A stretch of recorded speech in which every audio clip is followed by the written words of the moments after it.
Bonjour, c'est Bernard, toujours dans le Cantal. Je fais attention, je mets les pieds parce que c'est un peu humide le sol. Hein. C'est sympa, mais humide. Voilà, je voudrais vous parler en fait de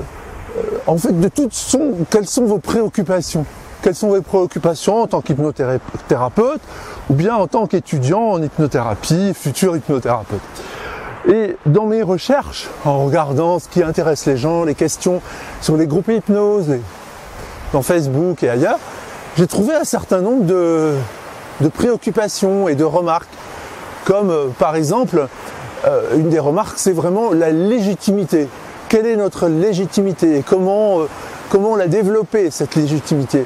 Alors, vous êtes très intéressé par ce sujet. Et voilà, donc bon, c'est pas le seul, mais en tout cas, c'est un sujet important. Quelle est votre légitimité? Ensuite, il y a aussi un grand sujet qui est comment faire quand on ne sait pas quoi faire avec une personne, avec un patient. Et donc ça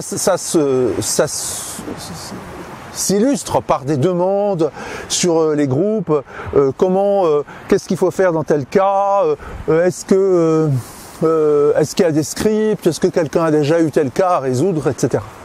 Donc ça, c'est vraiment aussi un très gros sujet de préoccupation. La troisième chose, c'est ce qui concerne des thématiques récurrentes qui reviennent, que les patients demandent sans arrêt, à savoir l'arrêt du tabac. Comment vous faites pour arrêter le tabac? J'ai eu des témoignages sur tel type de demande, telle problématique rencontrée. Ensuite, on a un peu la même chose aussi sur les problèmes de poids. C'est-à-dire comment régler les problèmes de poids, quelles sont les conséquences, l'anogastrique virtuelle, etc. Donc vous avez aussi ce genre de préoccupation-là qui vous importe énormément. Après, il y a aussi une question qui revient très souvent, c'est la question de la place de la psychopathologie. Est-ce que c'est important de faire une formation en psychopathologie ou pas? Et comment on peut faire pour faire une formation, quelle psychopathologie, quel type de formation en psychopathologie peut être intéressant à faire?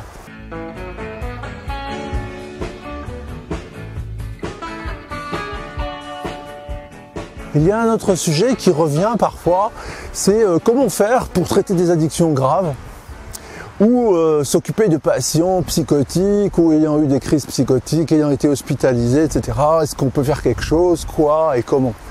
Donc ça aussi, c'est un autre sujet de préoccupation important et qui mérite aussi d'être adressé très profondément.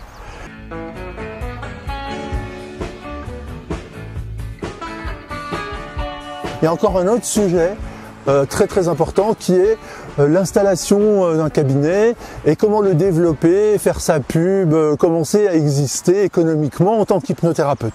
Ça aussi, c'est un sujet très important et voilà, ça doit être, si j'ai bien compté, ça doit être le 6e.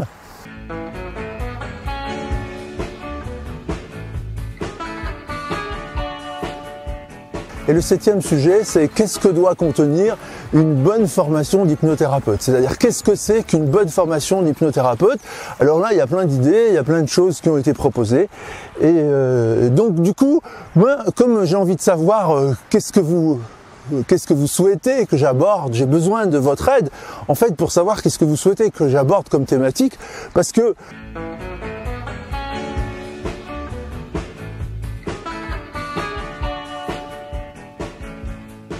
qu'avec toutes ces années d'expérience, j'ai accumulé un grand nombre de connaissances que je souhaite au plus haut point pouvoir partager. Alors, ce que je souhaite faire, c'est vous consulter et vous consulter via un petit questionnaire à remplir, une sorte de sondage, une petite enquête qui va vous prendre, je sais pas, 3-4 minutes pour y répondre. Et donc, ce que j'aimerais faire, je voudrais vous interroger, c'est qu'est-ce que vous pensez que doit être une bonne formation d'hypnothérapeute? Que doit contenir une bonne formation d'hypnothérapeute? Quelle durée doit-elle avoir? Et que doit-on y apprendre? Ça m'intéresse au plus haut point.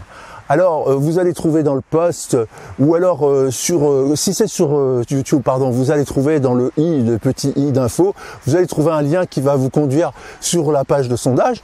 Et sinon, vous pouvez aller aussi dans le post, dans le texte YouTube, ou dans le post, le statut Facebook, pour trouver le lien qui va vous permettre de remplir ce petit questionnaire.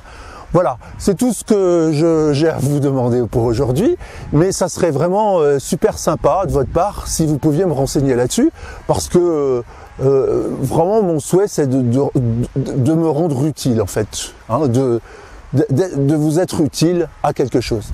Voilà, je vous remercie et à très bientôt. Voilà un endroit complètement atypique, c'est un café dans le petit village de Marchazel, et qui est tenu par une personne qui a 102 ans et qui tient le café depuis 83 ans.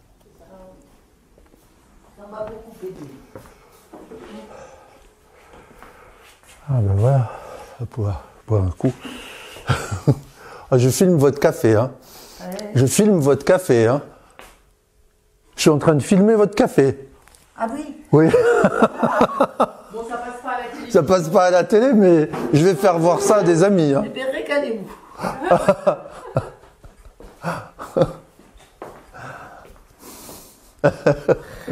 Je me demandais ce que vous faisiez avec ça. Regardez, c'est une caméra. J'ai pensé à une cigarette, ça peut pas aller.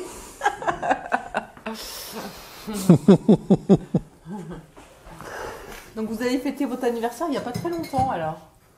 Comment Vous avez fêté votre anniversaire il n'y a pas très longtemps? Le 23. 23 mars?